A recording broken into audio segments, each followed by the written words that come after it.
அப்ப படிக்காத ஒருத்தன் ஊழியம் செஞ்ச அவனுக்கு என்ன பேரு? போலி பாஸ்டர். ஏன் சொன்னா சர்டிபிகேட் அவன் போலியா வச்சுன்னுக்கிறான். சர்டிபிகேட் இல்லைன்னா கூட பரவாயில்ல. ஆண்டு உங்ககிட்ட சர்டிபிகேட் கேட்டாரா? கேட்க மாட்டாரா? அவர் உங்ககிட்ட கேட்க மாட்டாரா? உங்ககிட்ட சர்டிபிகேட்லாம் கேட்டெல்லாம் உன்னை கூப்பிட்டாரா அவரு? நீ இப்படிதான் படிச்சிருக்கணும், வாங்க எல்லாம் ABC தெரியுமா உனக்கு?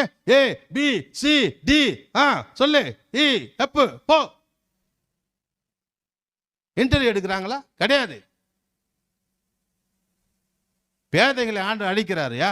வாங்க ஊழிச்சு, இப்போ வாப்பா ஊழிச்சு, என் ஊழியத்தை செய், இந்தா உனக்கு ஊழிச்சு கொடுக்குறேன். ஒரு கோவக்காரனை பிடிச்சி இழுத்துன்னு வர ஊழியத்துக்கு, மோச வாப்பா கொலை பண்ணாலும் பரவாயில்ல வா, உனக்கு ஊழியத்துக்கு உன்னை நான் டியூன் பண்ணுறேன் வா, I will sustain you, come, உன்னை சஸ்டெயின் பண்ணுறேன் வா.